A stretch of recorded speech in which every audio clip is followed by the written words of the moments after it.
Messieurs, dames, bonjour, bienvenue sur cette vidéo. Alors oui, c'est le bordel à l'atelier, j'ai le dos complètement en compote aujourd'hui, tandis que hier ça pouvait aller, là il est en compote. Grâce à JB, est-ce que je vais y arriver avec le fil? Parce que j'ai une boîte d'origine pour le Rockterra.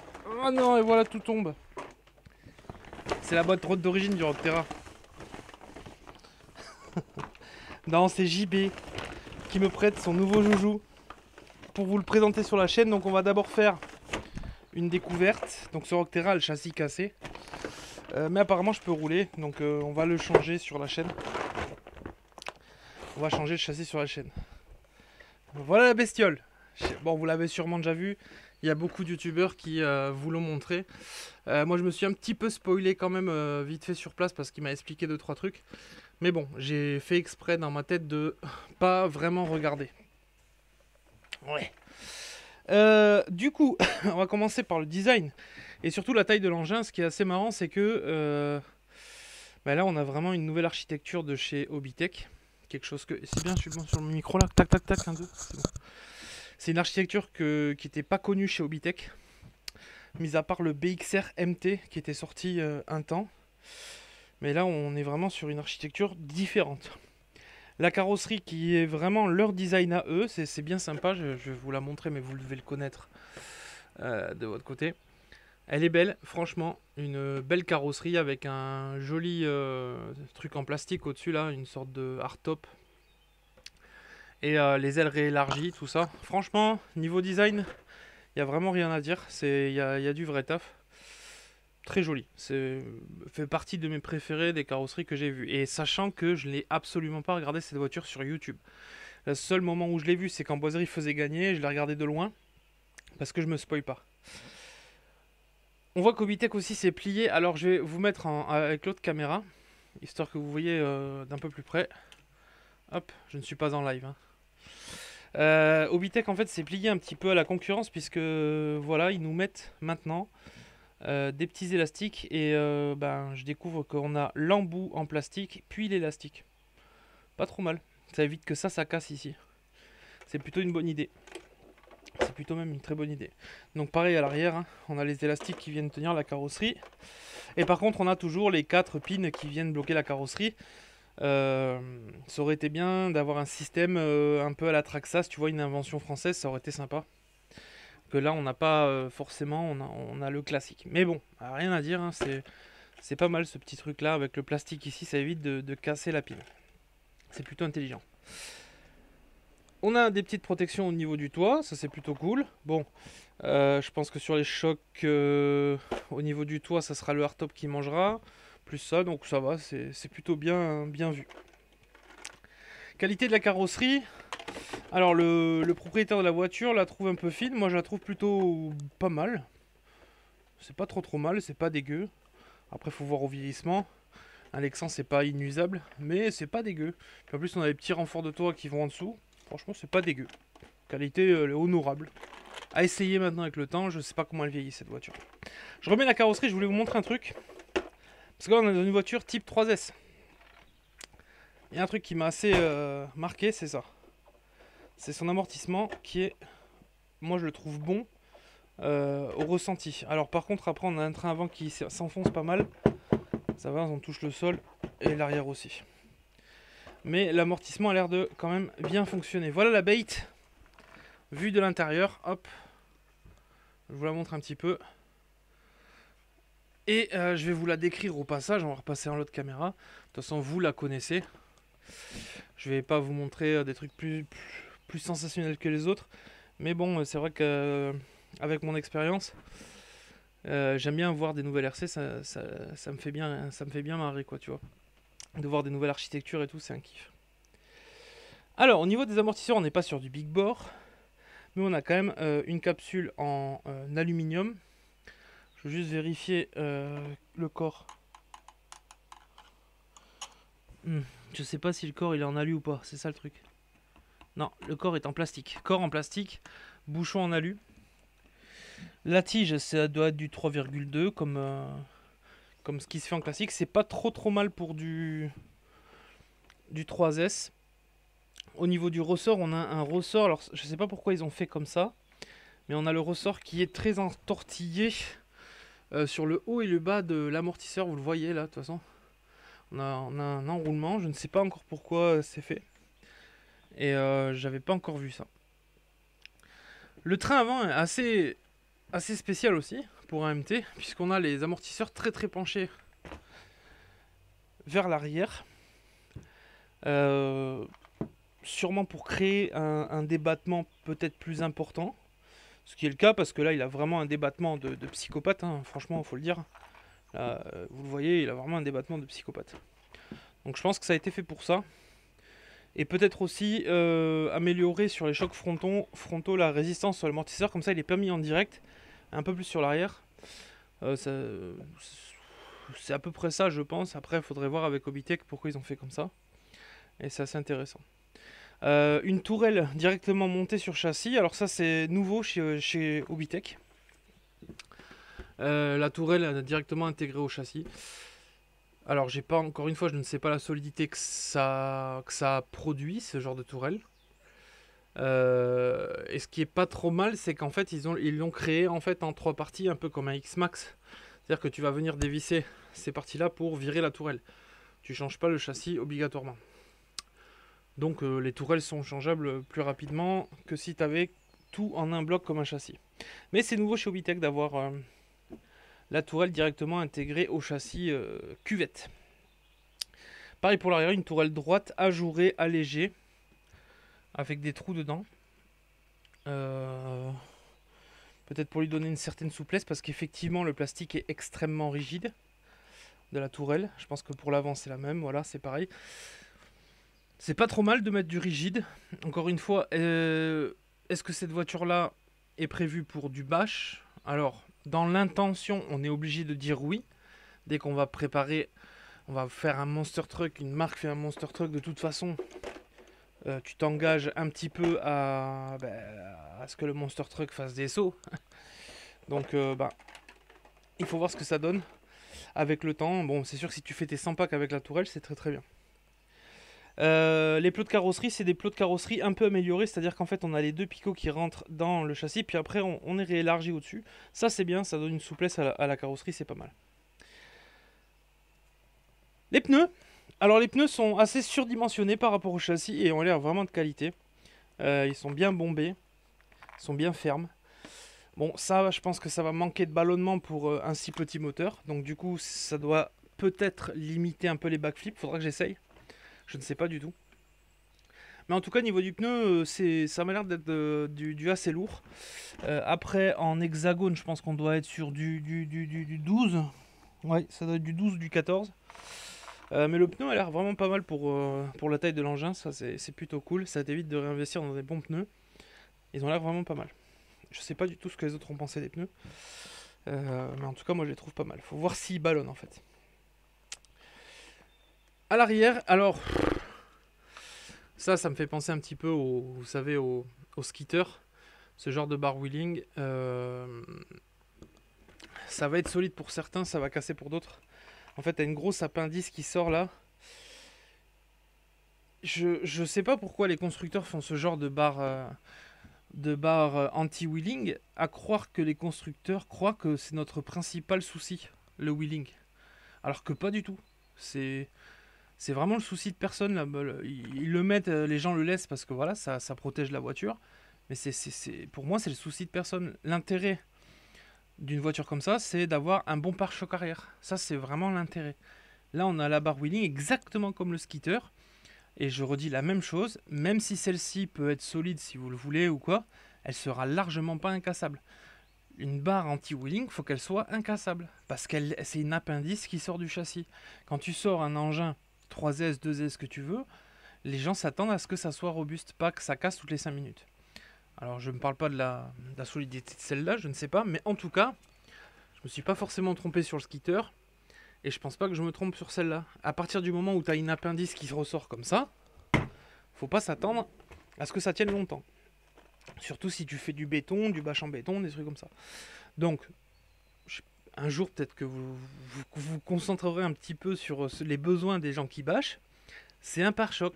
Et donc, pour rattraper un peu l'arrière, ça doit faire pare-choc aussi. On est d'accord, mais Là, tu as un vrai pare-choc à l'avant. Enfin, le pare-choc est vrai. L'amortisseur ici, peut-être un peu plus moyen, mais tu as un joli pare-choc, un joli travail de pare-choc. Là, il y a un grand intérêt à avoir un pare-choc puisque ça protège tes amortisseurs et tout. Le pare-choc est plutôt bien fait, je trouve, avec les deux petits supports qui sont juste devant. Je pense que c'est ce qui va faire office de cellule aussi, de cache de cellule de diff. Là, tu as un vrai pare-choc. Et il vient en contact un peu avant les pneus. Super, franchement superbe. Tu vois même le dessous. C'est vraiment bien fait ce pare-choc. Avec une vraie inclinaison. Faudrait voir. Ouais. Si tu le chopes comme ça, par contre, tu vois, débattement pleine balle et ça, ouais, ça va. Ça pourrait aller. Faut qu'il prenne en contact. Enfin voilà, t'as un vrai pare-choc avant. C'est cool pour l'arrière. Là, l'arrière, ben, pourquoi pas. Après, ils ont biseauté la roue. Ça, c'est intelligent d'avoir biseauté la roue parce que c'est vrai que là, je m'en rends compte, mais ça, si tu t'arrives en choc comme ça, bon, ça doit protéger l'élément, c'est sûr. Alors, au niveau de l'électronique, je vais vous parler un petit peu de l'électronique que je vois. C'est une électronique que je connais. Obitech ont toujours mis du Connect sur leurs engins. Donc, je pense que ça, c'est le 50 ou 80. On n'arrive pas bien à voir. C'est le 80 ampères. Oh putain, la ficelle. Donc, c'est un variateur 80 ampères 1 dixième. De chez Robadger, si tu veux. Enfin, Robadger, on sait plus, mais normalement, avant Connect Robadger Obi-Wing, normalement, c'est toujours le cas. À voir. C'est un 80 ampères et son petit moteur. Alors, par contre, il est en combien? Je crois qu'il est très bas en kV. Je crois qu'ils avaient mis un kV. Voilà, 2200 kV. Donc, en fait, c'est un moteur en 2200 kV, diamètre 36. Donc, tout ce qui est monté sur les voitures en 3S. Obitech sait très bien faire en plus des voitures rapides. Et je crois que là, ils ont préféré brider la voiture au niveau du moteur. Comme ça, ils sont plutôt tranquilles si la personne met que du 3S. En 2200 kV, c'est largement suffisant pour une voiture sortie de carton. Et ça évite des casses monstrueuses comme on a pu voir sur le BX-RMT qui est anciennement une voiture de bâche chez Obitech, qui ne le considère pas comme ça, mais bon, malheureusement son design fait que t'es emporté pour faire du bâche avec ça. Et elle était très très très rapide. Elle marchait du feu de Dieu. Et je pense que là, c'est une volonté propre à la marque d'avoir voulu mettre du 2200 kV. C'est vrai que je serais plus poussé à mettre au moins un 3000 kV là-dedans, histoire d'avoir un peu de gaz et voir un petit peu comment se comportent les pneus. C'est que mon avis, aussi merdique soit-il. Le cerveau, c'est un cerveau 9 kg. Alors, on est sur une voiture à 350 balles, je crois, sur le Rockterra. C'est un cerveau 9 kg Connect. C'est un cerveau... non. Franchement, vaut mieux mettre le 17 kg de chez Connect, par exemple, qu'ils mettent dans leur NXT ou anciennement le PX2. Le 9 kg est un peu light. Et c'est vrai que dans leur gamme 3S, ils ont toujours mis des petits cerveaux comme ça. On a même un 4 kg, je crois, sur le BXR S1.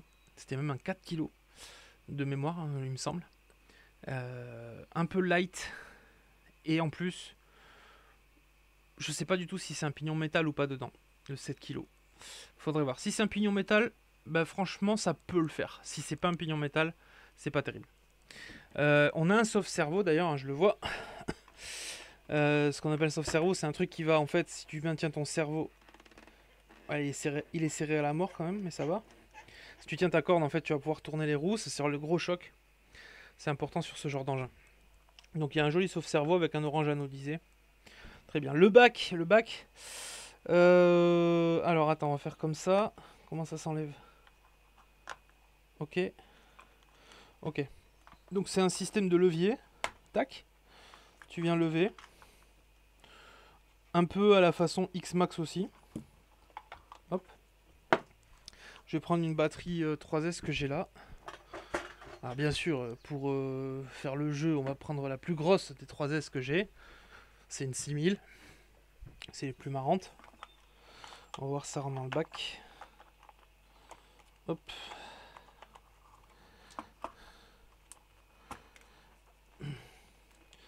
Alors ma 6000 ne rentre pas du tout. Elle rentre pas du tout. Elle rentre en longueur mais pas en hauteur. C'est ici que ça gêne. Donc je vais essayer de mettre une 5000 pour voir. Par contre il a un fil là qui dépasse, je sais pas ce que c'est. On va mettre une 5000 qui est peut-être un peu plus approprié au châssis. Hop. Ok. Ouais. Donc 5000 c'est impeccable. 5000 pas de problème. Il y a, je vois qu'on peut faire un réglage au centre là, mais... Allez, un peu de place quoi. Un peu de place. Perso, j'essaierai de mettre des scratchs. Même si les bacs à batterie Obitech sont bien, je mettrai des scratchs pour me faire passer des plus grosses batteries. Je regarde s'il n'y a pas un système. Je pense qu'il y a moyen d'installer un scratch dans le bac. Bon. Voilà, c'est light. 5000 minimum, maximum. Juste, c'est vrai que penser que souvent les gens recherchent à gagner en autonomie, donc ils vont acheter du 6 à jusqu'à 8000. Et bah, du coup, ils vont se choquer une modification pour passer des plus grosses batteries. La 5000 passe parfaitement. Après, une 5000 en très bon état, avec une bonne capacité 50C, t'as une autonomie de 20 minutes, quoi. 20 minutes en tapant dedans, 25 minutes si t'es assez cool. Faut tester parce qu'il n'y a que 2200 kV.